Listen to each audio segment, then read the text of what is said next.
Merci beaucoup, Fred, merci beaucoup. Et nous passons de la louange à l'adoration. Nous passons maintenant en revue avec la journée d'hier. On a eu à répondre à la question à quoi ressemble l'espérance. On a participé dans des différents séminaires et nous aimerions utiliser le chat pour nommer les dons, les différents dons que nous avons recueillis à toutes ces séances-là. Mettez ça dans le chat, dans vos quelques 5 minutes pour faire ça.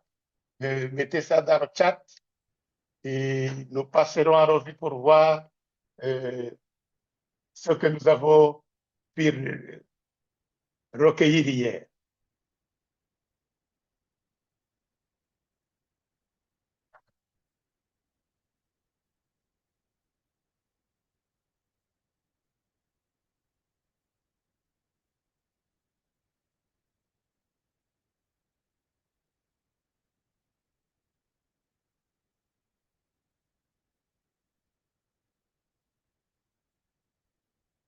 Essayez d'utiliser le chat. Vous êtes en train de voir les messages qui viennent.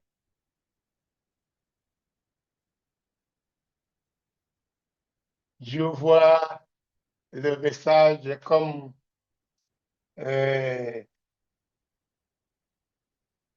ça rentre très vite, très vite. Gift of Hope, don de communication et de partage, don du pardon, don de l'amour de son prochain, don de l'espérance, don de l'amitié, pardonner en toutes circonstances et l'espoir est la dernière chose qui meurt dans la personne dont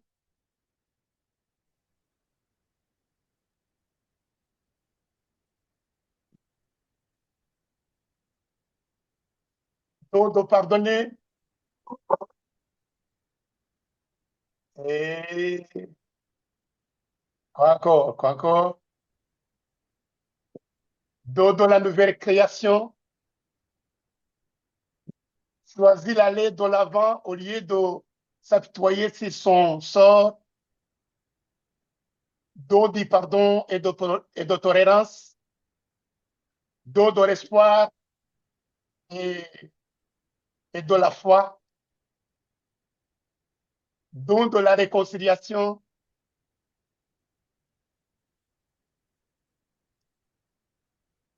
don de l'acceptance l'un de l'autre, les uns des autres,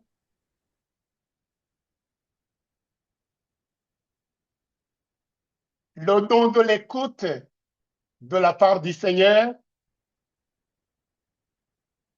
et de connaître le vrai chemin à suivre, le don de la parole euh, rendue chère,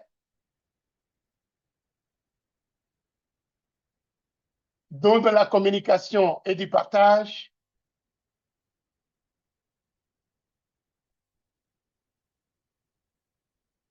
le don de la contre de Dieu est là. Oui, il y a beaucoup de dons, il y a beaucoup de dons qui ont été recueillis, qui ont été retenus hier. Et merci, merci à tous les participants d'hier dans la séance plénière ainsi que dans les séances des différents séminaires. Merci de nous avoir partagé tout ce que vous avez appris là-bas. Je vois qu'il y a d'autres qui continuent à venir et il y a aussi le don de ne pas avoir peur et de rester avec espoir et le don de voir les choses dans la perspective que Jésus lui-même voulait les voir, de tolérance, on l'a répété à plusieurs reprises. Merci, merci beaucoup. J'aimerais maintenant nous prendre à séance première. Nous allons entrer dans la séance première. Et avant d'entrer, j'aimerais vous présenter l'orateur de cet après-midi, le docteur Emmanuel Ndikumana. Il est burundais. Un théologien, un missiologue, un éducateur et un pasteur d'église. Il a vécu lui-même des conséquences de violence au Burundi. Il a consacré ses recherches et doctorats au rôle du pardon du chrétien dans la réconciliation des communautés divisées. Emmanuel est un grand ancien, c'est un ancien de GRI. Je me rappelle personnellement quand je me suis engagé à rejoindre à GRI en janvier 2015. Emmanuel était déjà là. Et on a travaillé ensemble au sein du conseil d'administration jusqu'en janvier 2018. À ce moment, il nous a pris en congé pour aller en Angleterre pour suivre ses études, ses recherches académiques pour son doctorat. Et nous avons la grande joie de vous accueillir, docteur Emmanuel Ndikumana, à vous la parole.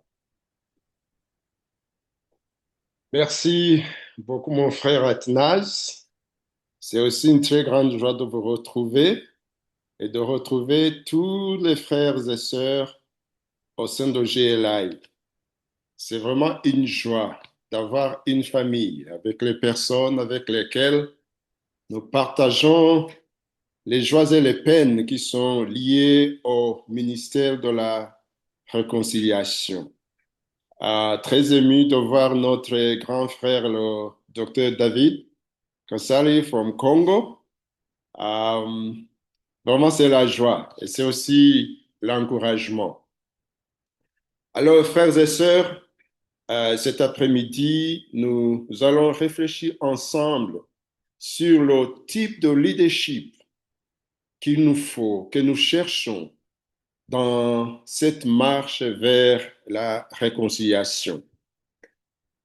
Un thème qui m'a beaucoup aidé, qui m'a beaucoup frustré pendant que j'y réfléchissais et que je voulais être sincère avec moi-même, comme je vais être sincère avec vous, pendant que sachant ce que tout ceci veut dire pour nous qui sommes engagés dans la réconciliation.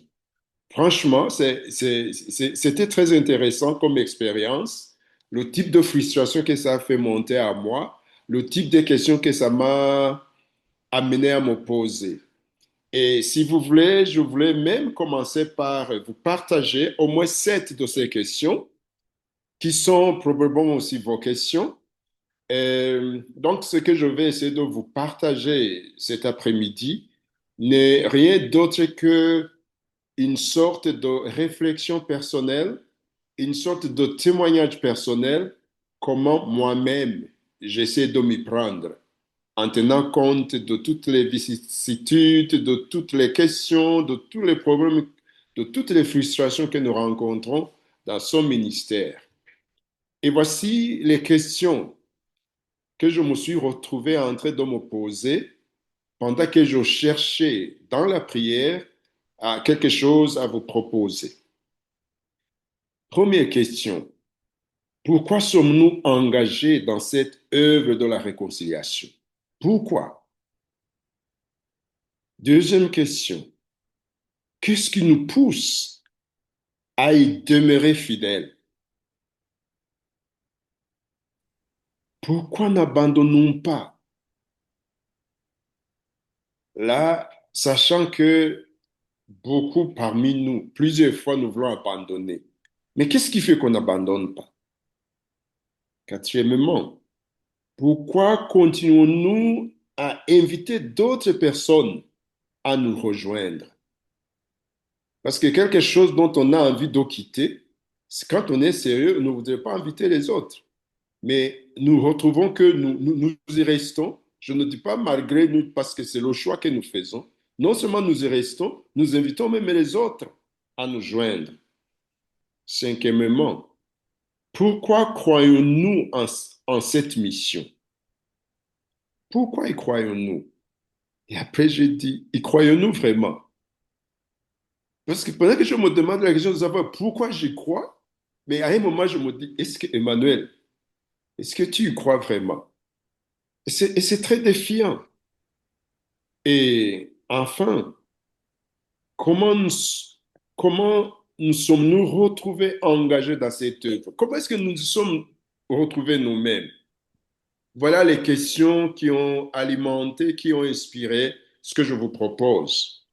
Quel type de leadership nous aide à demeurer engagés dans la réconciliation, à garder l'espérance malgré la tension entre la vision de la nouvelle création et la réalité d'un monde qui n'est pas encore ce qu'elle devrait être? C'est ça la question. Et j'ai ici, en quelque sorte, trois grandes idées que j'aimerais vous soumettre, vous proposer, que j'ai trouvées comme réponse à moi-même. Premièrement, un leadership pour la réconciliation, c'est un leadership qui est animé d'une sainte insatisfaction. Sainte insatisfaction, ma manière francophone d'exprimer ce que en JLI nous aimons appeler en anglais restlessness, un terme qui est vraiment difficile à exprimer avec tout ce que ça a en soi.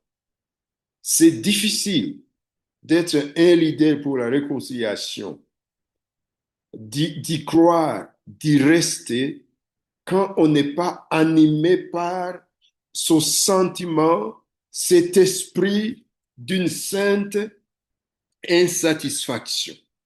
Mais insatisfait de quoi?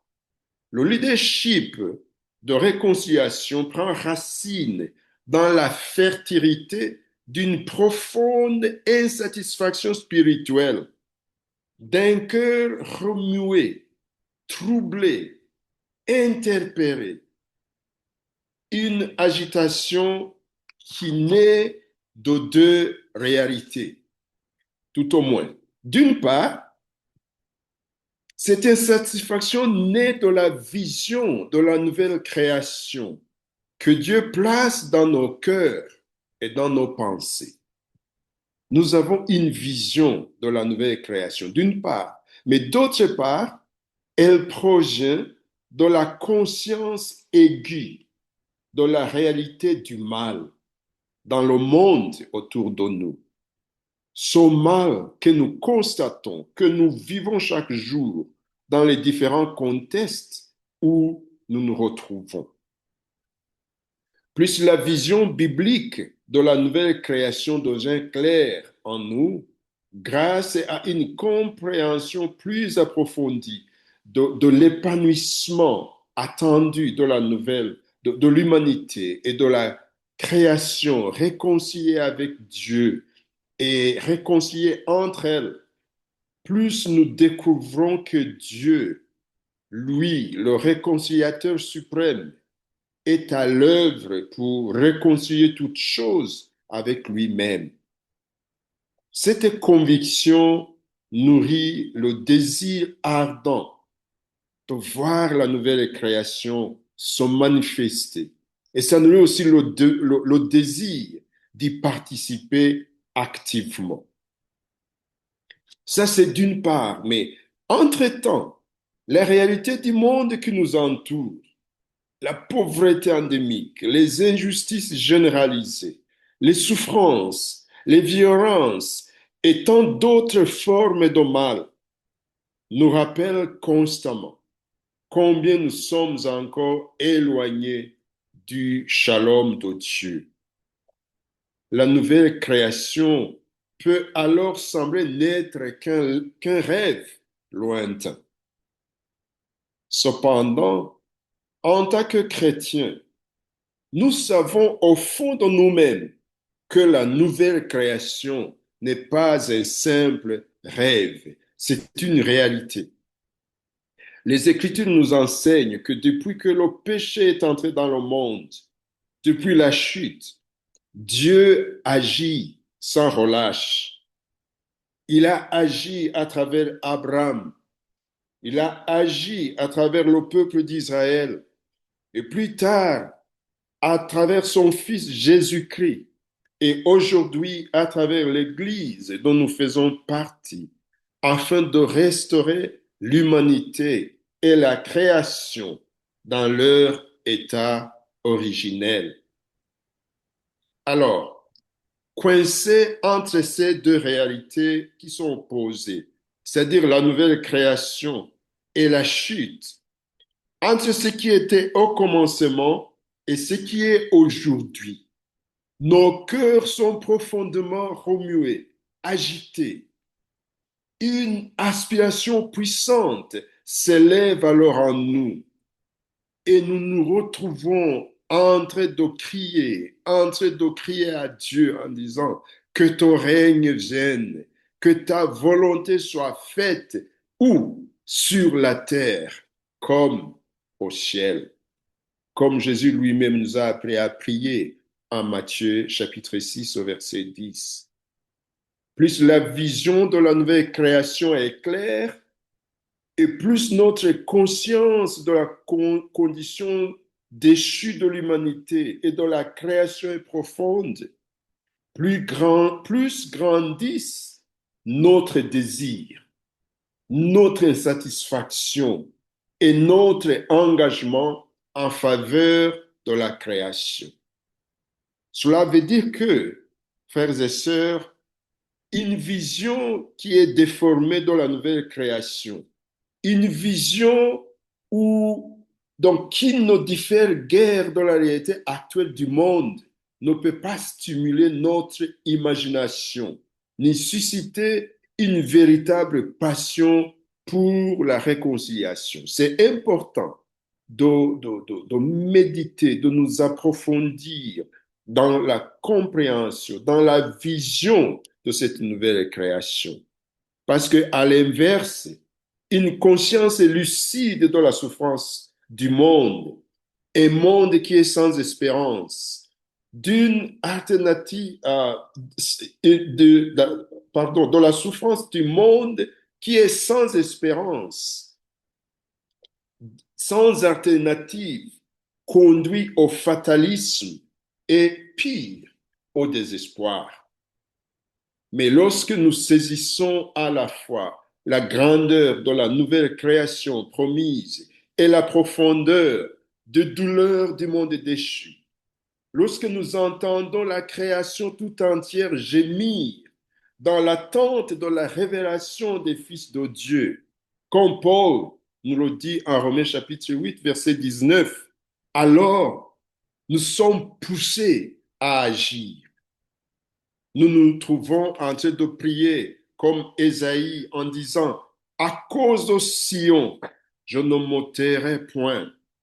À cause de Jérusalem, je ne prendrai point de repos, jusqu'à ce que son salut paraisse comme un flambeau qui s'allume. Ça, c'est Ésaïe 62, verset 1.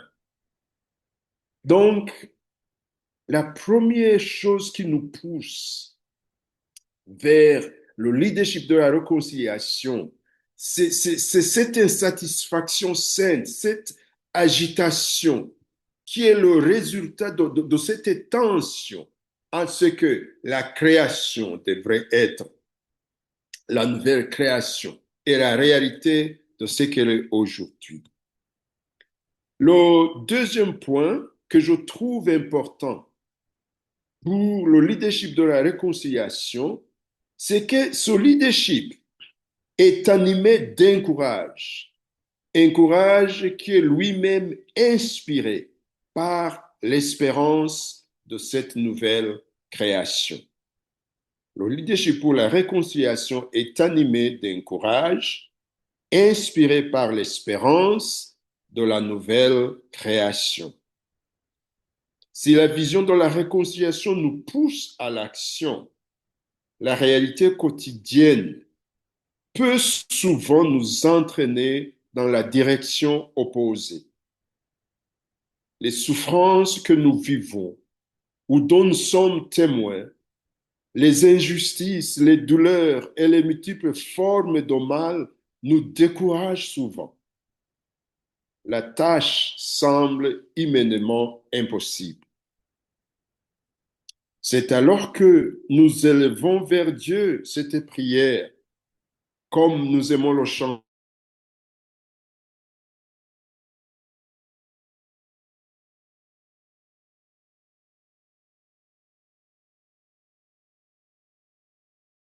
Où les leaders de réconciliation trouvent-ils la force de continuer lorsque le parcours devient difficile?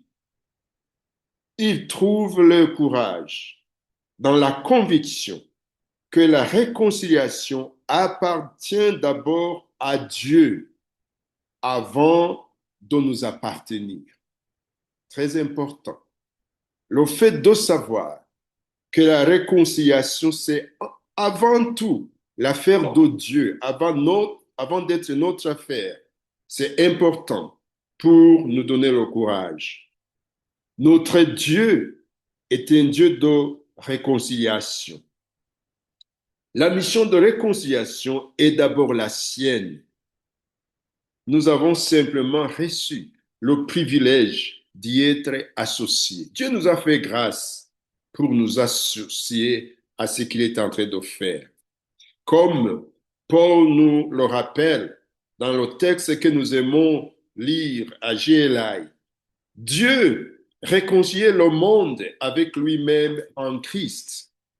Il nous a confié le ministère de la réconciliation. Et nous faisons donc les fonctions d'ambassadeurs pour Christ. C'est un ministère auquel nous avons été associés par l'initiateur lui-même. Les leaders de réconciliation puisent également leur courage dans la certitude que le Dieu qui leur a confié cette mission est souverain sur tous les royaumes de la terre. Le psalmiste va crier dans le psaume 97, verset 1, « Notre Dieu règne, l'Éternel règne, que la terre soit dans l'allégresse. » Il y a ce courage, il y a cet encouragement que nous trouvons dans le fait que celui qui nous invite à le rejoindre dans la mission de la réconciliation, il règne. Certes, à certains moments, certains dirigeants du monde peuvent sembler tout-puissants. C'est juste une ressemblance. Ils parlent et agissent parfois comme s'ils détenaient le destin de l'humanité entre leurs mains. Mais les leaders de réconciliation savent qu'au-dessus de tout pouvoir humain, Dieu demeure souverain. Ils puisent leur assurance dans une vision élevée de Dieu et peuvent ainsi faire confiance à sa providence. Le Dieu de réconciliation ne règne pas seulement avec puissance, il règne aussi avec justice, compassion et miséricorde. Cette vérité produit et nourrit une espérance qui dissipe le désespoir. Le prophète Jérémie disait, à cause justement de cette espérance, dans ses lamentations au chapitre 3, verset 21 à verset 23, il dit, « Voici ce que je vais repasser en mon cœur, ce qui me donnera de l'espérance. Les bontés de l'Éternel ne sont pas épuisées, ses compassions ne sont pas à leur terme et se renouvellent chaque jour. » Le leader de la réconciliation voit l'espérance là où tout semble perdu. Il découvre l'espérance même au cœur de la lamentation. Parce que l'amour fidèle de Dieu ne cesse jamais, il demeure convaincu que malgré les ravages du péché, l'image de Dieu n'a pas été totalement détruite chez l'être humain, auteur des malheurs que nous voyons. Oui, l'homme peut commettre les pires atrocités, mais grâce à ce qui reste en lui de l'image de Dieu et sous l'action de la grâce de Dieu, l'homme est aussi capable de faire du bien. C'est pourquoi les leaders de la réconciliation prient non seulement pour que Dieu juge le mal dans sa justice, mais aussi pour qu'il restaure et rachète l'humanité dans sa miséricorde. Là, j'étais encouragé, beaucoup encouragé, par la prière de Daniel dans le chapitre 9, quand il dit, Ah Seigneur, Dieu grand et redoutable, toi qui gardes ton alliance et ta bonté, écoutez bien, envers ceux qui t'aiment et qui obéissent à tes commandements. Si c'est ça notre Dieu, c'est difficile maintenant comment avancer. Mais Daniel continue. Nous avons désobéi, nous avons fait du mal, nous sommes coupables, nous nous sommes révoltés contre toi. Et la prière continue, et quand on arrive vers le verset 17, il va dire, Maintenant donc, Seigneur notre Dieu, écoute la prière et la demande que je t'adresse en te suppliant. À cause à cause de toi-même,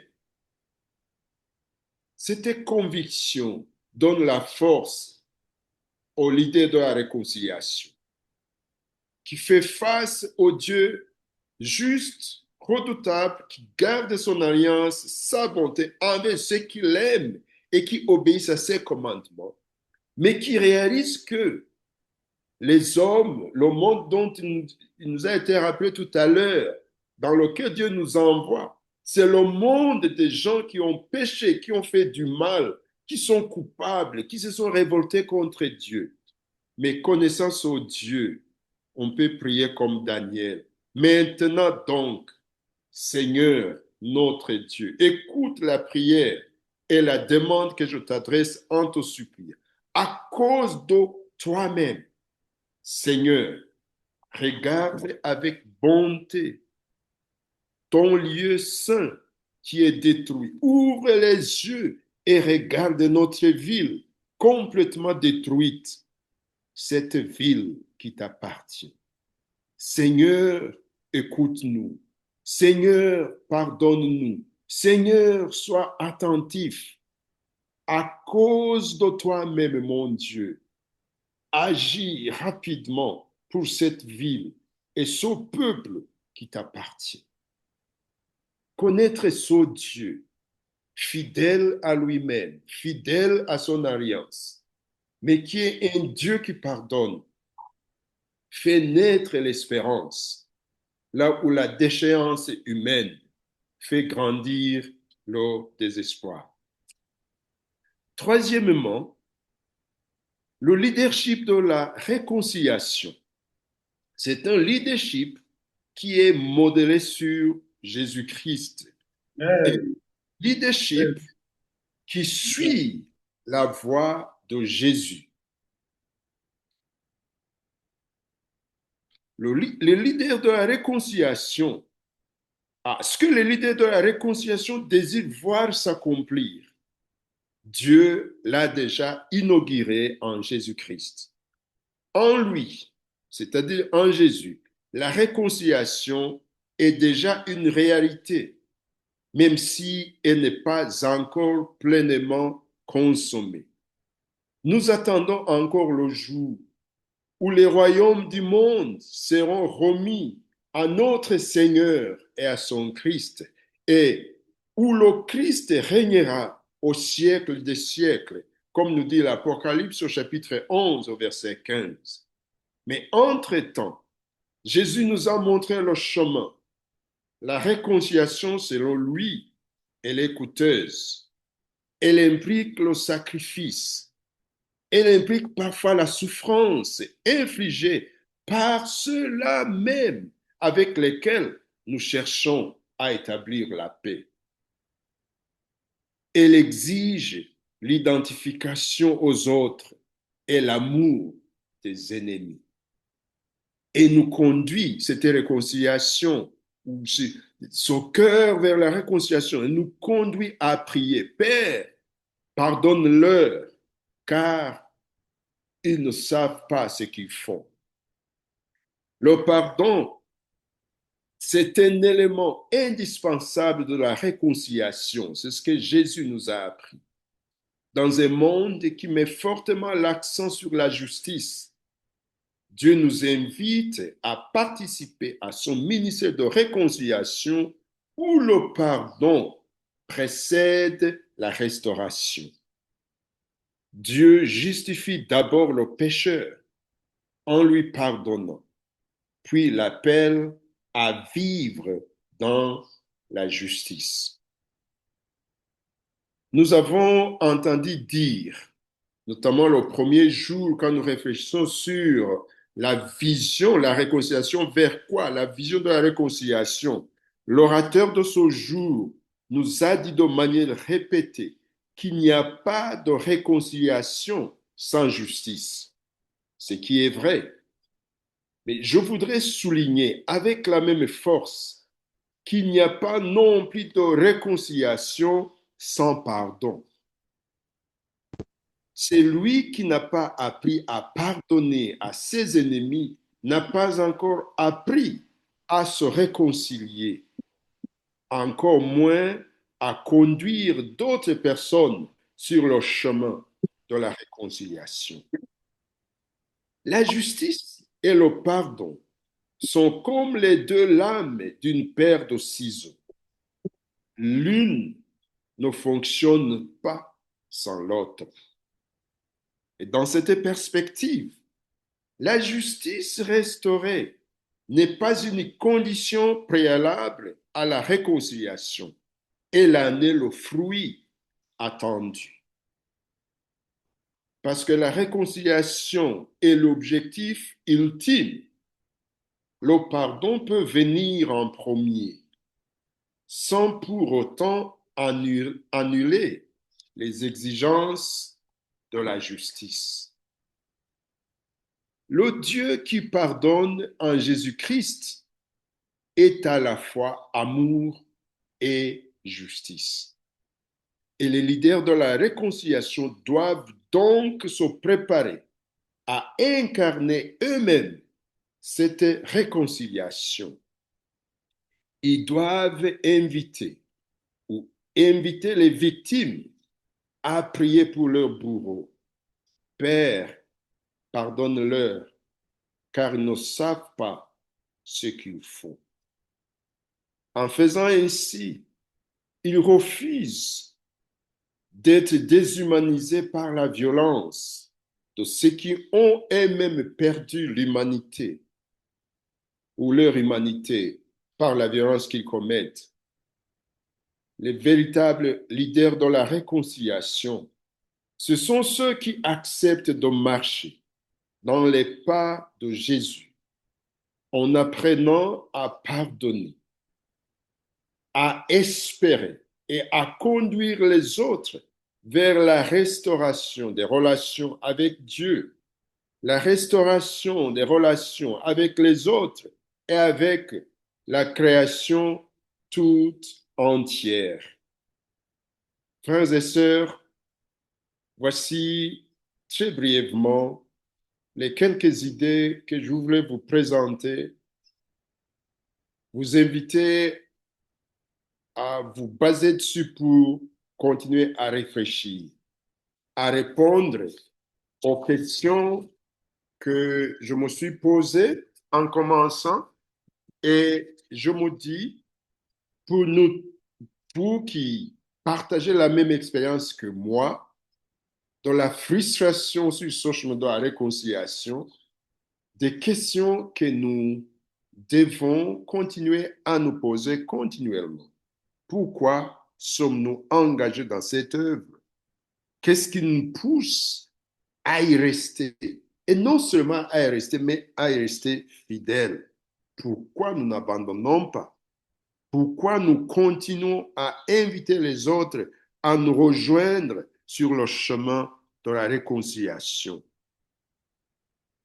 Que le Seigneur vous bénisse, qui vous donne le courage, qui vous donne la force, qui vous donne la grâce d'y rester vous-même, mais d'y inviter davantage de personnes, de les inviter à cette espérance,